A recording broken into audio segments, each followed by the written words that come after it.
Hey guys, it's Vicky here. Let's talk The Walking Dead.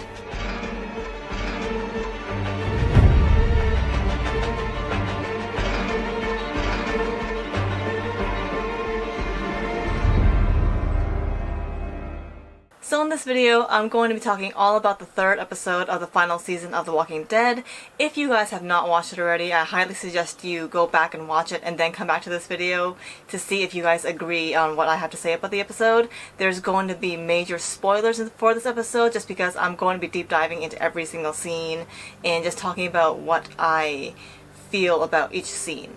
Now, with that being said, let's get straight into it. Now, the third episode of Season 11 of The Walking Dead is called Hunted, and seeing as last episode we yet again left off with a cliffhanger, we pick it right back up again as we see our group unfortunately gets attacked by the Reapers. Our group gets scattered and they try to flee, but many of them get severely injured or even killed. Maggie watches as Cole gets his neck sliced. Duncan shot multiple times. Negan gets stabbed in his thigh, and Gabriel gets a cut to his neck. Daryl has no other choice but to run for his life with Dog, while Maggie gets caught in a rope trap. Elijah attempts to free Maggie from the rope, but the Reapers manage to hook a rope around his neck and pull him away. Maggie is then left all alone in the dark woods, and she picks up a blade from the ground and whips it behind her towards a Reaper. The blade gets stuck in a tree, barely missing the Reaper, and by the time the Reaper turns back to look at Maggie, she's already gone. Now, these opening minutes for this episode I would consider rather short, but it's still really friggin' intense. It just sets the entire tone for the episode. It really pulls you in, and you can kind of see why it's called Hunted, because the Reapers are literally hunting Maggie's group down.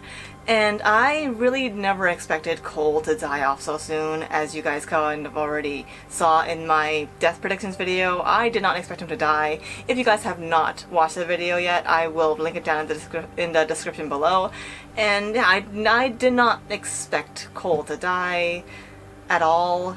And yeah, and I want to say, either the Reapers are really freaking strong, or Elijah is just extremely light, because when he gets the rope, I think it's around his neck, around this general vicinity, he gets yanked far. Like, we don't see him, he goes flying, and I don't really see that happening. Obviously it's for cinematic effect, but it's just, it was kind of honestly a little funny to see, just like see someone go flying even though it was in a life-death situation. And yeah, I hope Elijah's still alive. I do feel like he's still alive, since in The Walking Dead, if you don't actually see these people dying, chances are they are not actually dead. I really like that in this entire sequence they kind of introduced a new soundtrack for the Reapers, and I feel like this fits them really well, because it sounds so dark and evil and like sinister, and from what we've seen, obviously that is exactly what the Reapers are. They are, well, because they're the villains, I'm probably going to go towards the side that they are evil, since we don't actually know the reason why they are hunting down Maggie, and I don't think they would have an actual good reason of why they would be, since Maggie, she doesn't cause trouble. She's not like Negan. And with Maggie in this scene, when she just throws that blade, like, she knows the Reaper's behind her, she is like motherly instincts, I guess, like she senses him behind her, and she just throws that like axe like blade thing at him, and it sticks into the tree. And when the Reaper turns around and Maggie's not there, it's like, oh, she literally just ghosted you. And it's like, she's doing the same thing the Reapers are, and it's just, that just showed a completely, like, I wouldn't say new, but it showed a completely like bad side, or badass side of Maggie, and I really love that. After the opening, we are brought back to Alexandria, where Magna is on watch, and she sees Carol coming back to the community with Kelly. Magna calls out to Kelly and brings up that they originally had a shift together that morning. Kelly tells her that she forgot, and Magna lets her know that it's okay if she no longer wants to have shifts with her, and asks Kelly if she wants to talk about it. It being Connie being missing. And Kelly tells her there is nothing to talk about. Now, the interaction between Magna and Kelly, I feel like Magna still feels really guilty about Connie going missing.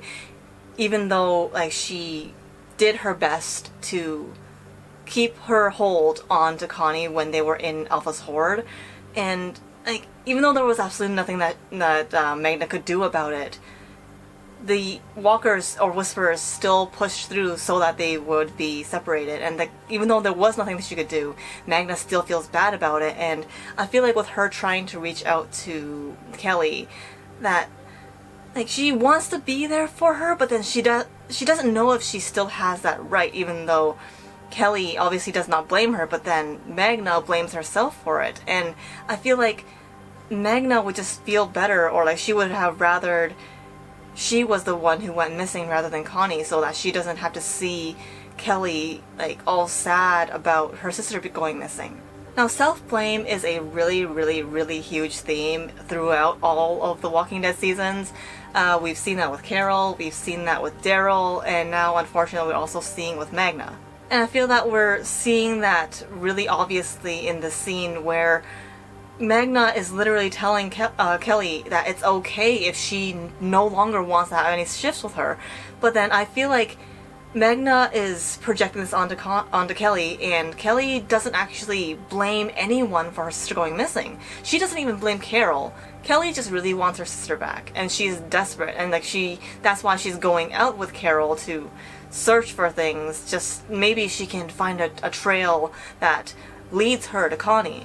And I just feel like Kelly is not the type to like urge anyone to go on a search party for her sister, especially because not that Connie's not important, but then it's like they have a more important, for lack of a better word, situation going on right now. They are in desperate need of food, and if they go out to find Connie, if they bring a group out there to find Connie, they're just bringing in another mouth to feed, and like that doesn't exactly help the situation. They do want to find her, it's just there's more desperateness for food than finding another person at this moment. Carol watches as Aaron and some other Alexandrians are trying to pull up metal sheets to repair the wall. Once in its place, Aaron finds her in the pantry and calls her out for not being there when she was supposed to help with the wall. Carol tells him that she has to go out to find the horses that ran away because of the horde, and they need them because of the lack of food. Aaron argues that the walls are giving way and they need to help get them back up. He's unable to convince Carol to stay behind, and she goes off to track the horses. Now, in this argument, it's really hard to say that either of them are wrong in this situation, just because they do have the best interest for the community and all their people. It's just they have different priorities right now. Just because Carol, she wants to go out to find the horses so that they can bring back supplies or bring back food. And Aaron, he wants to be able to build up the wall again, to give them maximum security, to give them as much safety as possible, so that when Maggie and Daryl come back from Meridian, they have an actual place to come back to. So, like, I would definitely say neither of them are wrong in this situation, where, like I said, I'm going to be repeating myself, they have different priorities, and I can't say that one has more priority than the other. They're both, to me, I think they're both equal, because food and safety come hand in hand together. And I find that Carol, she's doing all she can to make up for the damage that's being done in Alexandria and to Hilltop, just by like trying to go outside where it's more dangerous than the inside to look for food, look for the horses, because she knows that out of all the fighters that went off to Meridian, she's basically one of the only ones who can go out there to find food and can actually fend off for herself. So she's doing the group or the community a favor with that as well. We then jump to the kids playing a game of slap in one of the houses, and they have a discussion about their parents always leaving them behind. I really like how they showed Judith's leadership in this scene, just because, like, okay, I don't know if you would call it leadership or like positivity, just because when Herschel brings up their parents always leaving, Judith is the first one to just try to make light of the situation, making Gracie laugh, just trying to make sure that they're okay, and just bringing up the mood with the entire topic of the parents leaving. Although the scene is a little bit sad just because of the context of the conversation, and just before Judith says that her mom always comes back, there's like a sad silence. It's like the elephant in the room. Like there's always a chance of them never coming back. Not because they don't want to, but because they literally cannot come back. On a happier note in this scene, I find that Herschel is literally a tiny baby Glenn, just because when they were playing this game, and it gets to Judith's turn, Herschel literally does like this little hand motion of like, hurry up, it's your turn, and then Judith goes, and that's when Herschel wins the game, and it's like, I don't know, it just feels like something that Glenn would do, and I don't know, I just really like that cute little detail where like you see his little hand motion and be like, go, just go, like an impatient little boy, but like I just found that really, really adorable. For the next scene, we skip straight to Maggie, who's walking alone through the parking lot of some place called Wellhaven Plaza. She reaches the back door of the plaza, but once she tries to open it, a dagger is thrown in her direction, but it hits the wall instead of Maggie. Alright, so, before we get into more of what happens, I just want to say, what the hell? How did that Reaper miss Maggie? Like, I'm glad that they did, it's just, we see that it's clearly daylight. It's no longer nighttime, it's no longer dark, so if you were able to do all that damage at night, where your vision was kind of blocked by the lack of light, how can you miss in broad daylight? Like, it does not make sense to me. Like, I get it that the writers or the showrunners are trying to do like a more horror movie-esque type of atmosphere. It's just this wouldn't exactly make sense. The only thing I can really think of to debunk that, well, to debunk that this Reaper is just really a bad shot, or like they just have night vision and they can't see in the daytime, would be they're not trying to kill Maggie. Like, they don't want to kill Maggie. The Pope has marked Maggie. We don't know what that means yet, but I think it means to bring her back alive. Like, they can kill everyone else. They just cannot kill Maggie. And I feel like this is like more of that kind of thing where they're trying to lure Maggie into this building where some more Reapers might be there waiting for her. Who knows? Because that knife should not have missed Maggie. I just don't get it. Maggie flees and finds another door into the building, and she goes down the flights of stairs until she reaches the bottom and goes through another set of doors.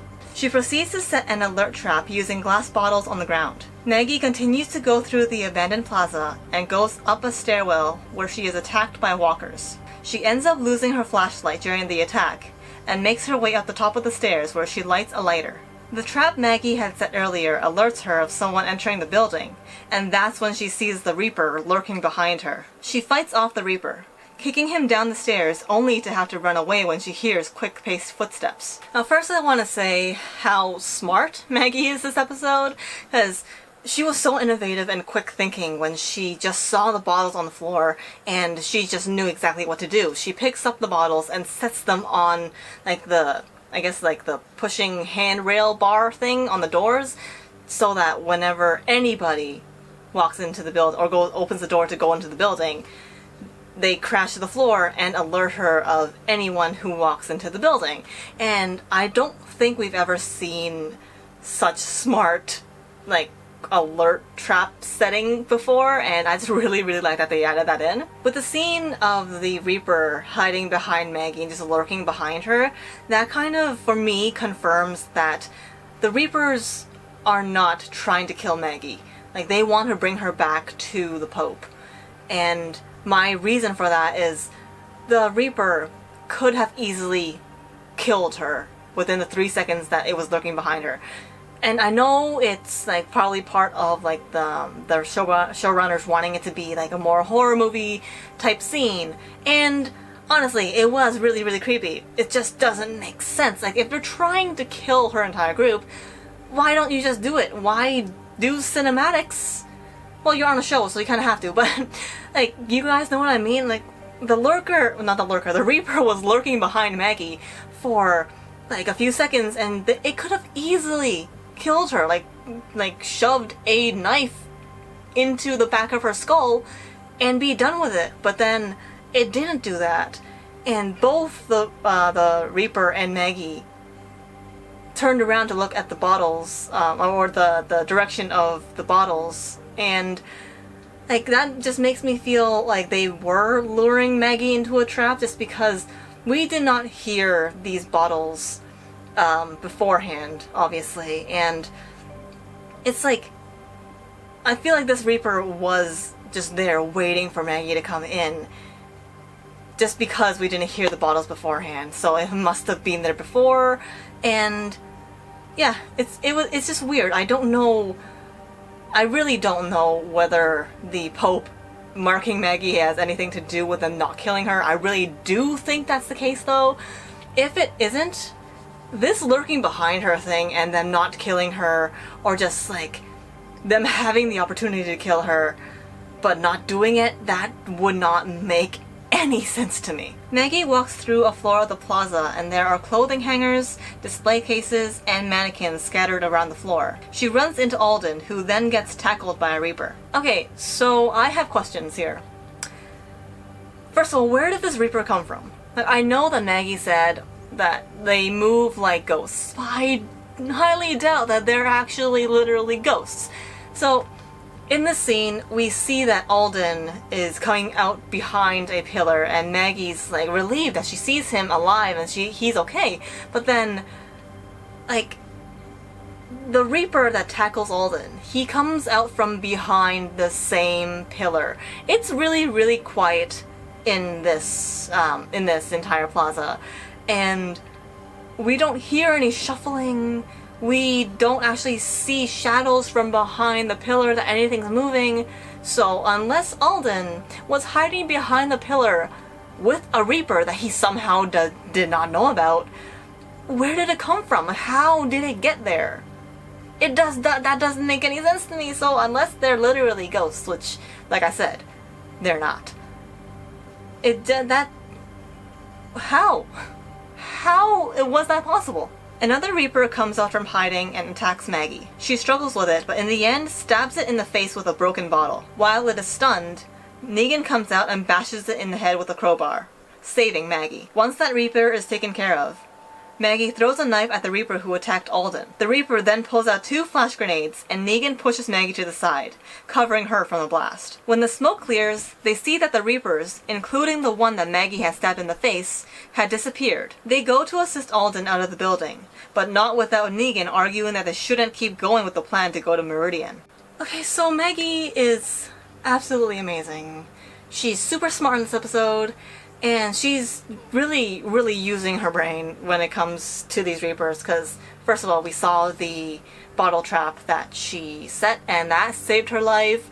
And then she, in this fight where she's being pinned down by the Reaper, who that is clearly overpowering her at first, she gets out of it by using her legs, something that is rarely ever shown in a lot of movies. Like, not a lot of movies ever show, I don't actually remember any movies that show where a female being overpowered by a male, typically, they usually never use their feet. They're just squirming there and screaming for help. But then they have legs. They can use their legs. Why don't they do it? Maggie clearly can use her legs. She was able to push the Reaper off of her so that she can grab the bottle and smash it in his face. And, like, I'm pretty sure legs can overpower most people's upper body, unless you're fighting like The Rock or something, but that's not the case in this scenario. Yeah, so I really commend Maggie for using her brain, using what she has, and just, like, overpowering the Reaper with her brain, I guess. And I really like that. I really love that they're showing how tough and innovative and just how amazing Maggie is, because she is such an amazing character. I love you. Now, with Negan saving Maggie, not once but twice in a row, I feel like he's still doing it for like a selfish reason, just because he knows that they're fighting a very, very formidable and apparently a ghost-like enemy, and he knows that he needs people. He knows that he needs fighters around him so that he can like survive with them. So with him saving her, it's like he wanted to save her because he likes how strong she is, but at the same time it's also because he needs people to fight alongside with him. It's like, I'm a team player, I need you, you know that you need me too. I feel like that's the reason why he saved Maggie. Next we jump to Rosita picking up mushrooms in the woods. Carol comes by with Kelly and Magna to basically recruit her to track the horses with them. The four of them find one of the horses and try to capture it, but unfortunately it gets away. I find the scene where Carol is trying to get Rosita to come with them to track the horses really cute, because it's all on their faces. Like, they have like smiles on their faces. It's kind of like Carol and her mischievous smiles, and then everyone knows that she's up to something. Maybe up to no good, but like up for the here is not exactly up to no good.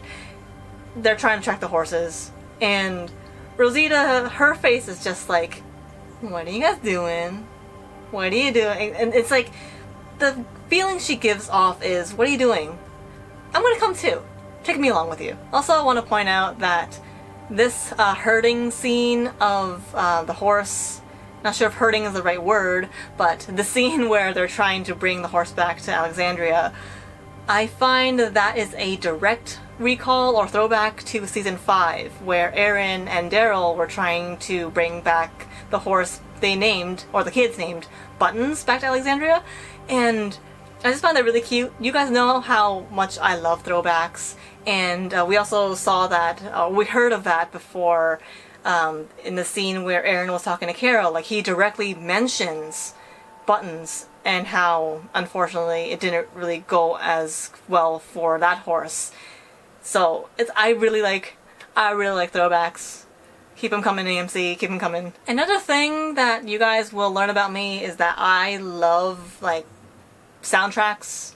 So when it comes to this scene's soundtrack in particular, it just was a throwback for me for a very recent episode, season 10, episode 18, Find Me, in the opening minutes where Daryl was just fidgeting with his bike, and how he was not like able to really start up his bike until Carol came by to help him with her strong, I think it was left foot, and it was the same soundtrack. So like, clearly these girls, they're trying to bring back the horse, but then it's not exactly going their way, it runs away, and they're just like, oh no, now we have to do it again. And it's like, this soundtrack, whenever I hear it now, I'm just going to think at the back of my head, it's like, things aren't exactly gonna go well for our group, and not in the absolute worst way possible, but then it's like, things are just not gonna go as planned. And that's the soundtrack that I have in my head now for,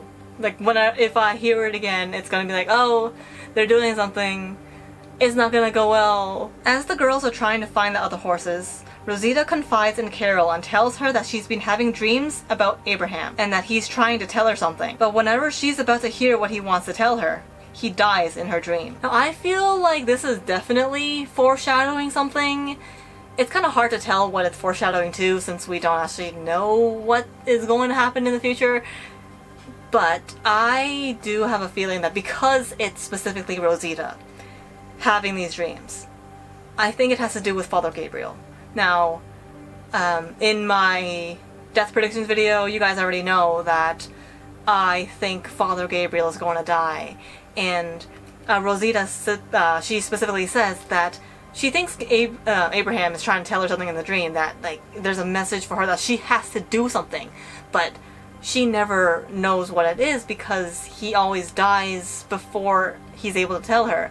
And she thinks it has to do with Alexandria, or something that she has to do in Alexandria. I think it has to do with her pulling Gabriel out of the darkness, because at the rate that he's going, he's being extremely dark. He is going very sinister and dark route, and I feel like that's going to kill him. So if Rosita isn't able to catch on to that, and she doesn't do anything about it, then Father Gabriel I think is still going to die. Skipping back to Maggie, Alden, and Negan. They hear a woman screaming and they find Agatha with Duncan, who is badly hurt. He has lost too much blood and isn't able to go any further. Maggie says her goodbye and stabs his temple, preventing him from turning into a walker. Before we get to the really sad scene of Duncan's death, I just want to kind of point out that Alden and Negan's like one-liner banter scenes, they're actually kind of really cute, because it's like you kind of can tell Alden, well, we already know Alden does not like Negan whatsoever, and like their banter is actually really, really funny, and I really enjoy their banter. What I did not enjoy was seeing Duncan dying like this, because I did not want Duncan to die. Like, if I had him in my death predictions video, I would have said that he lived just because I liked him, but then I can't get what I want because it's clearly The Walking Dead and I can't have nice things in The Walking Dead. I'm just sad, because I love Duncan. I really love Duncan, and it just really makes me sad, because how's Herschel going to take Duncan's death? Because, like, Duncan and Herschel had an adorable scene together, and they bonded together. So I'm just worried about how Herschel's gonna take his death, how Herschel's gonna take every person's death.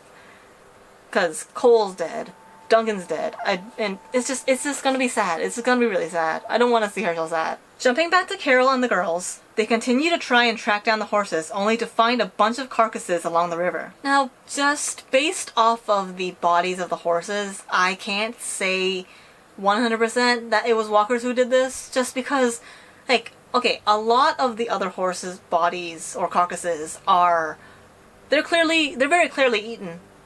There's just this one horse's head is just sitting there along the riverside, and the body, I think, is like on the other side of the head, and I don't know exactly what happened there, just because the only time we actually saw like a single horse's head was when Princess led our group through a minefield, and the horses just, obviously it's a minefield, they blew up. So there was just a single horse's head there with his body completely missing. And I just found that kind of weird, because obviously there are no minefields here, there's no mines here, hopefully, and even if there was, they would have heard an explosion, but anyway. It was just kind of weird to see that there was just one, like, strewn off to the side horse's head with absolutely no remnants of a body, and there's like this other black horse body above the head, and it was just a really weird placement. So I'm going to say 99% walkers, and then like 1% maybe ghosts, I guess. I guess they exist now, because Reapers are apparently ghosts. Carol wants to keep looking for the horses, but the other three try to convince her to go back because it's getting late. Magna sees her desperation and hugs her and urges her to go back home with them, but Carol keeps going forward. They continue walking until they reach a field, and that is when they see a herd of their 4 horses galloping through the field towards a dairy farm, according to Rosita, where they close off the paddock and are able to lasso the horses and bring them to Alexandria. Well, with the hug between Magna and Carol, I feel like that was really needed for Carol, just because Magna clearly sees that Carol is still beating herself up for everything that happened so far with the Whisperer War, that them losing Hilltop, losing Alexandria, and especially with losing Connie. So I feel like this completely wordless hug was really needed, and the message was conveyed where Magna was basically telling her through this hug that she does not blame her for what happened in the cave. No one does. Like, she knows that she's blaming herself, but then it's like there's really nothing that they can do, and Magna's being really sweet this episode. I really like that, and like she's just trying to tell everybody that it's okay, like, you're okay. Things aren't right now, but they will be. That's the feeling that I got from the hug, and it was really, really sweet. And when they found the horses, first of all, that shot was absolutely beautiful, and I found that this scene was like giving not only the Alexandrians hope, or like not only giving the girls hope, but it gave the audience a lot of hope that things are going to turn for the better. Just because like the lighting of the entire scene was just like really bright, so it's like there is hope here. We found the horses. and the group finally has a win here. So like it's the little things that add up, and I think that this one scene was just to give the audience hope that things aren't always going to be as dark as episode 1 or 2. In an earlier scene, we saw Father Gabriel sitting in the woods with what looks to be like a screwdriver jammed into his thigh. He pulls out the screwdriver and hunts down an injured Reaper. Next, we see that Gabriel has tracked down the Reaper, who is heard praying, and then asks Gabriel to pray for him. Gabriel refuses, and the last thing he says to the Reaper before killing him is, "God isn't here anymore." Okay, so 2 very, very important things I want to point out here. The first thing is with the Reapers. From this scene alone, I do think now that the Reapers is a religious cult group. Reason for that being, their leader is literally called the Pope. And this guy, this Reaper here, he is reciting Psalm 23, which is a biblical protection prayer. And like, I don't know whether this Reaper is a religious person or was a religious person before the fall of the world or before the zombie apocalypse, or whether like he's being taught these things as a Reaper. Now, I really liked the scene that the writers had this one Reaper specifically recite the line, "Though I walk through the valley of death, I fear no evil, for thou art with me." And I just feel like this was very, very intentional by the writers, just because this guy is literally walking through, okay, not a valley, but like he's walking through like the woods to his death. And clearly, in the next few minutes, he dies by Father Gabriel. And I found that like a really nice touch to the scene itself. And with Father Gabriel, the second thing I want to talk about, he, like I said before, he's becoming a very, very dark and more sinister and maybe even, for lack of a better word, evil character here, since he is getting like really, really dark in this show, where he's no longer turning into Father Gabriel. Like, yeah, he still is him, but then like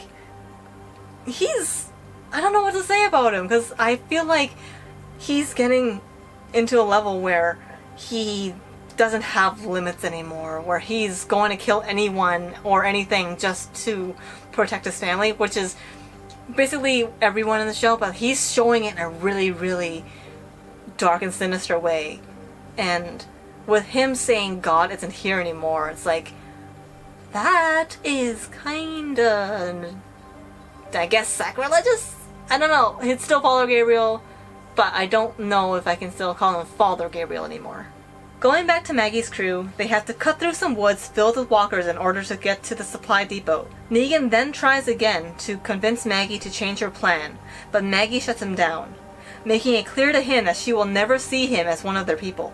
Oh, I get that some people who are more like Team Negan, they would be really annoyed at Maggie's decisions or just the way she treats Negan, but at the same time, on the contrary, actually, I kind of respect her more for that, just because she's not afraid to speak her mind. Like, other people can disagree with her, but she doesn't care. She tells it as it is. She tells him exactly what she thinks, and like, she's strong like that. I really like that about her, and like she doesn't hide anything from her anymore, basically. I really like that. Maggie helps Alden through the woods, and they have a heartfelt conversation as they walk together.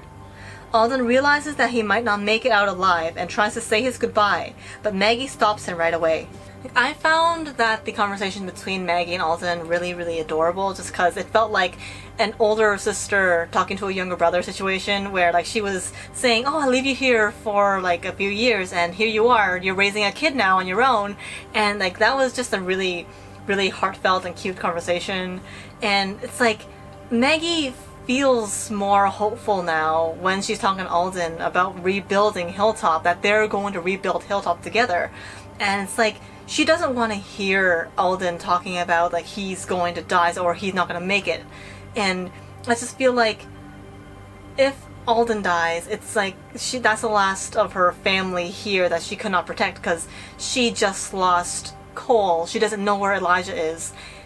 she doesn't know where Frost is. Where is Frost?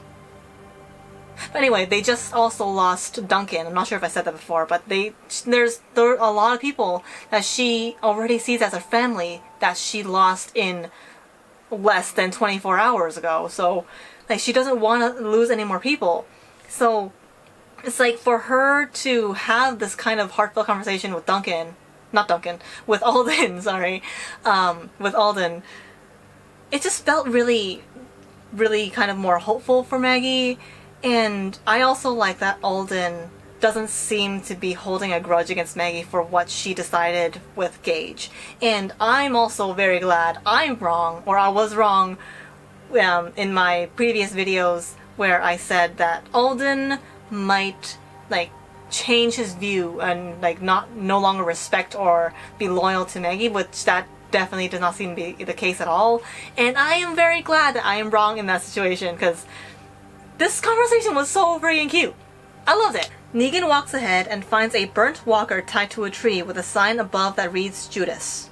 Now, assuming this was done by the Reapers, this kind of even more confirms to me that they are a religious cult group. Now, for those of you who don't know, Judas was the name of the person who betrayed Jesus, and I don't know the details, I just know that that's what happened. If I'm wrong, please correct me. Yeah, so I think that this person who was tied to the tree was burned alive, and they were one of the people who betrayed the Reapers, and so they did this as a major punishment to show the other Reapers that do not betray us, otherwise this is what will happen. And I'm pretty sure that it wasn't the case where this person was tied to the tree and then the forest was set on fire, just because if you look at the screen, I'll put a screen cap right here. If you look at it, only this tree is darkened, and it's the only one that looks burnt. The other trees around it are their normal, natural, like, lighter brown color. So I'm pretty sure the Reaper, or I'm assuming this walker used to be a Reaper, they were tied to the tree, burned alive, and then that's when they put the sign up, just to be like, this is a symbol of those who betray us. Don't try it, or else this will happen to you too. The burnt walker seemingly wakes up and growls at Negan, and the noise attracts the other walkers around as they home in on the group. Maggie and the others try to fight off the walkers and escape, but unfortunately, Agatha gets devoured by walkers, letting Maggie, Negan, and Alden get away. Okay, so I was wrong about the person who got bit in the trailer being Alden, clearly, since it reveals to be Agatha. And, okay, in my defense, I could not have known, because when I made that video, I didn't even know Agatha was a character, since she was only introduced in episode 1. So that's my defense. There was no way I could have gotten that bite correct, but I still stand. I hope, at this point, I really do hope Alden lives. Still, I really do hope that he lives. And poor Agatha. Seriously, okay. Of all the people in Maggie's group, we have seen, well, we know that Cole is dead. We see Elijah getting dragged away by the Reapers. We don't know if he's dead. We saw Duncan, and we know that he's dead now. Sad face. And we just saw Agatha die. Where the heck is Frost? Like, I don't think unless I completely missed it, or the version that I saw on AMC for some reason just didn't include Frost. I highly doubt that's the case, but where is Frost? Like, unless it was so dark that we couldn't actually see that he was one of the bodies on the ground, I don't know where Frost is. Like, I tried like searching the episode, but I don't know where Frost is. Maybe he appears, maybe he's a secret Reaper.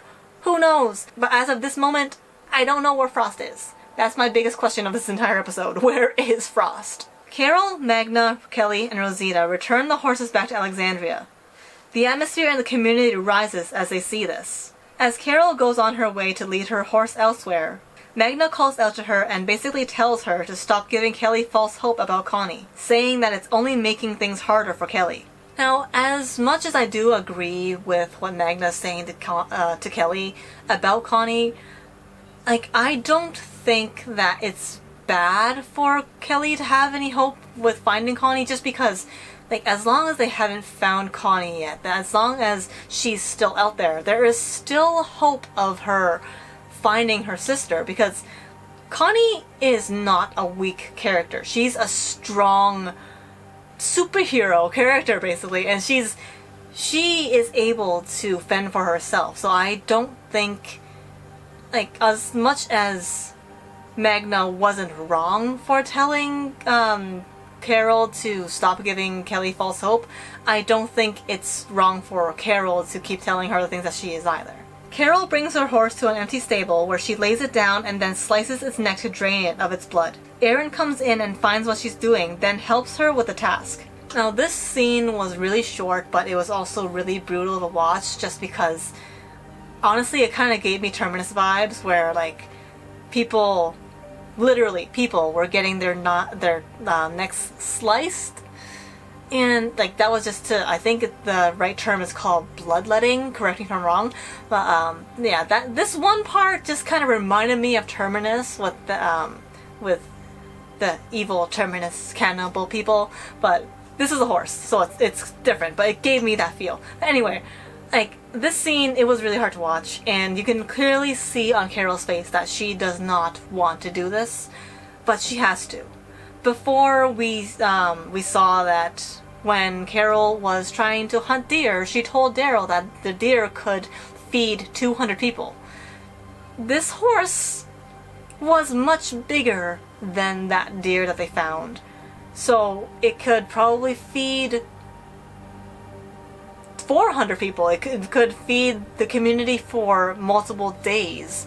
So she was just trying to find a short solution for the problem that they have now until Daryl and Maggie can bring back the food from Meridian. And I loved it when Aaron came in, and there was actually no words in the scene. Between Carol and Aaron, there was no words between them, because once he came in, he didn't need to be like, "What are you doing?"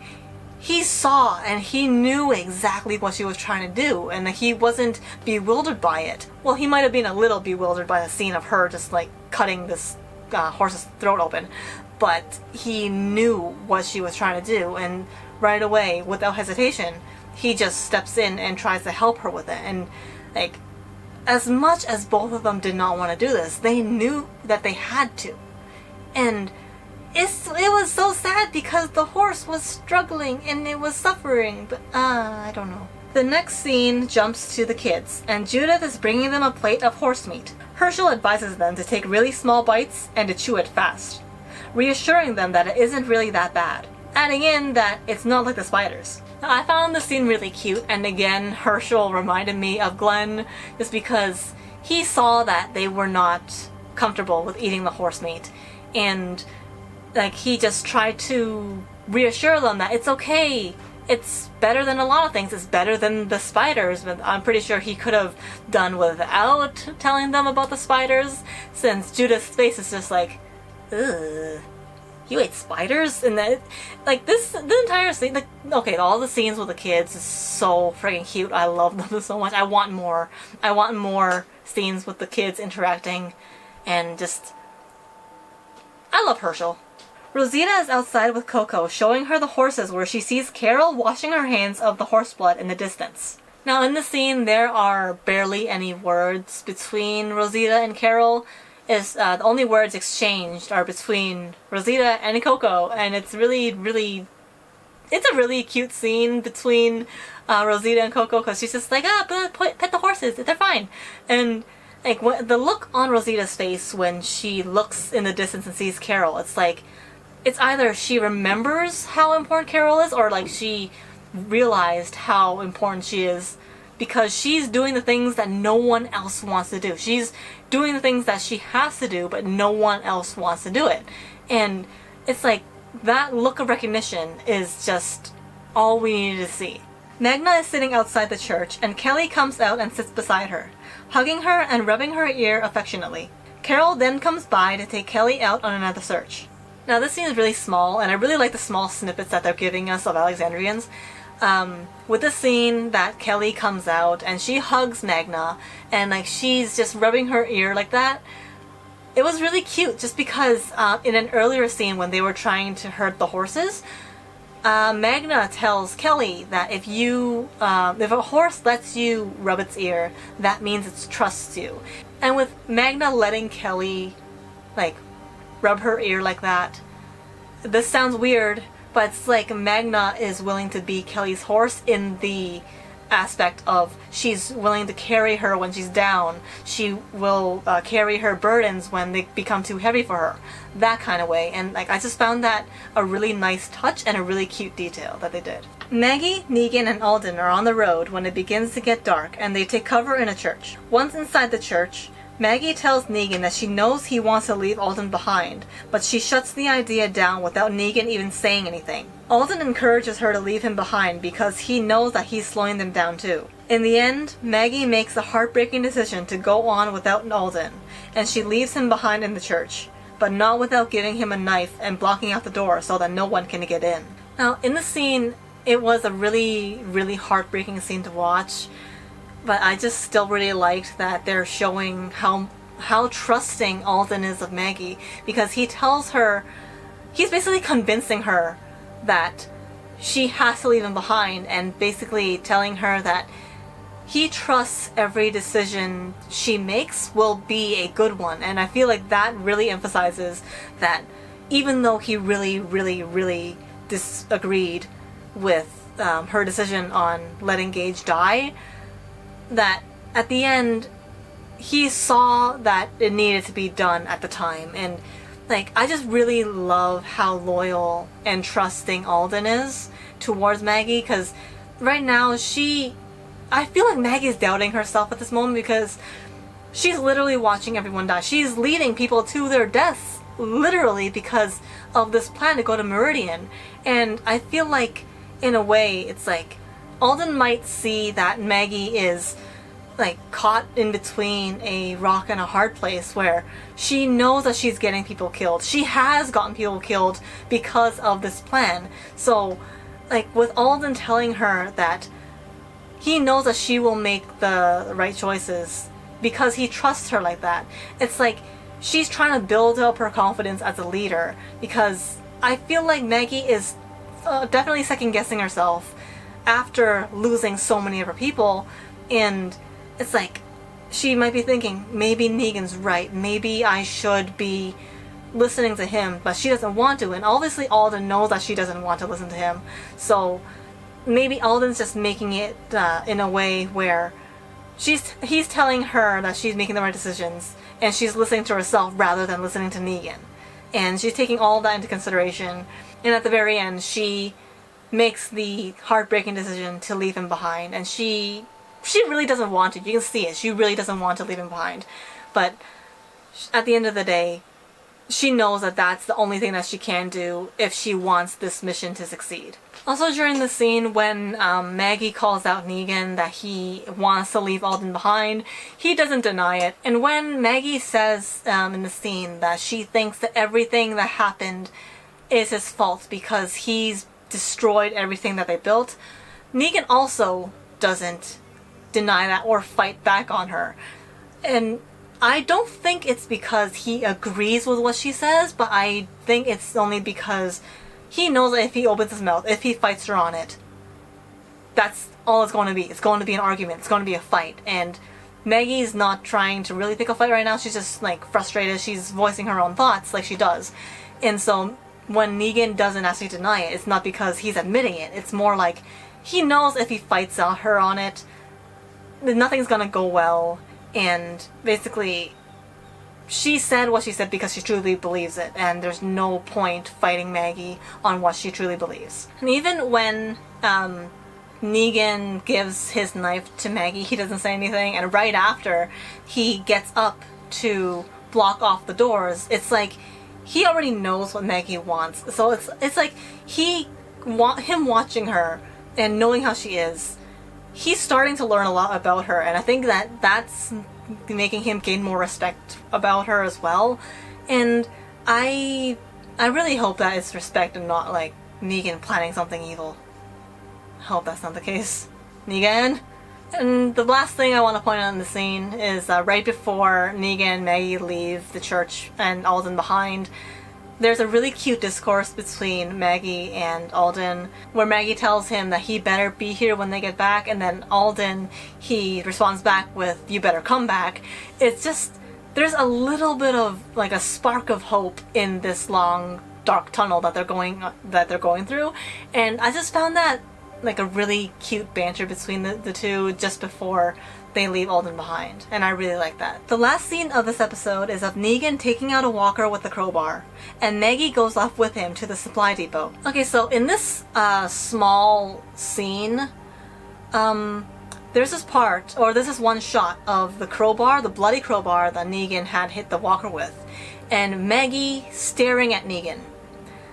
And as I mentioned before, I am a huge sucker for soundtracks, and this one scene, you can hear in the background, extremely subtly, that there is Negan's soundtrack. Like the track that they played when they first introduced Negan at the lineup, they played that. And I completely neglected to say it in the first episode, because I actually noticed it in the first episode when they were in the tunnels and Negan was trying to give his speech to Maggie, and that's when they also played like that soundtrack really subtly in the background. And I'm really sad that I couldn't get to talking about that in that video, but I get to talk about it now, so I'm very happy about that. So in this scene, like, it's also like that soundtrack and the crowbar just dripping blood is like a complete callback to season premiere of season 7, and it's just, I love that design because it's like Negan, are you planning something, or is that just like the sound designers just throwing that out there just to throw us off completely? And I just really like that tiny detail. And even in the church where Negan gets up to block off the windows or the doors, I'm not sure exactly what he's doing, but he was blocking off something. And he basically does that, and the soundtrack actually starts from there, and it's mixed in with the, like, I think it's like, it was like a small guitar type of soundtrack, and just them mixing in Negan's soundtrack with the background music that's already playing. Like, I don't know what they're trying to tell us. I really hope it's not that Negan is trying to plan something behind their backs, but what can he really plan when there's Reapers trying to literally hunt them? So, anyway, that was my tangent about, well, not tangent, that was just my fangirling moment, I guess, of the soundtracks, and I just love that they keep including the soundtrack, because it's such a great Easter egg for me to find. I love these, like, soundtrack Easter eggs. Please keep them coming, and maybe, like, more throwbacks as well, because I like those too. So unlike the last 2 episodes, this episode does not end in a cliffhanger, but I really do like how they ended this one, because it shows Maggie needing to travel alone with Negan, and they basically have the same mission to get to the supply depot, to get the supplies, and then head to Meridian, where hopefully they do meet up with others that they separated from, like Daryl, and hopefully we found out where Frost is, or was, or does anyone know where Frost actually is? Now, we didn't actually see Daryl or Dog in this episode, other than the first opening minutes, and we also didn't get anything from the Commonwealth, but I do like that we got to see what the Alexandrians were up to. We got to see a lot of interactions with the kids and what the girls are up to, like Carol and them, what they're up to. And, oh, my one main question is, where is Lydia? I don't remember seeing Lydia. I hope she's okay. I really liked in this episode that we got to learn more about the Reapers. Like, it wasn't shoved in our face that, oh, they're a religious cult group. Like, our characters weren't told that yet, but we were told that in small snippets. Like with Father Gabriel's scene with that one Reaper, the Judas the Reaper tied to a tree, and just like yeah, we knew that the leader was called the Pope. We couldn't exactly say that they're a religious kind just because they were led by someone who calls himself the Pope. Just like with the governor, they were just, like, Woodbury was just a community. So there's small clues of what the Reapers could be, of what they believe in, and I'm hoping to see more of that. And I really do think that they're in like the more religious culty type of group, and I like that they're going, if that is true, if I am right about that, I really like that they're playing with like the religious side of things, just, and especially because it's Maggie. The only person or the only group in the show that we really know is more on the religious side was Maggie's family. Herschel always like said stuff about like God and being very religious and everything like that. So for the Pope to mark Maggie, who came from a religious family, and if they really are a religious like cult group like that, then I find that a really, really cool like tie-in with Maggie's family background. Although I do not like that Maggie's crew, like most of them, were killed off in like the first 3 episodes, but then I get it. Walking Dead, you have to have death. And like, they're not gonna kill off the main characters. They're not going to kill off everyone in Alexandria. They need fighters to kill off, so obviously they're going to kill off the lesser known and like the side characters, and that would be from Maggie's group, unfortunately. Now, with all that being said, I would give this episode a 7, but because of the tiny Easter egg at the end with the soundtracks, I'm going to heighten it and give it an 8 out of 10. Yes, that's how much I love soundtracks. Alright, so that was my review of episode 3 of season 11 of The Walking Dead, Hunted. If you guys agreed or disagreed with what I said, please let me know in the comments down below. If you guys enjoyed my video, please give me a thumbs up, and if you would like to see more of my content in the future, please hit the subscribe button. I would really appreciate that, and I will see you guys in my next video. Thanks guys, bye!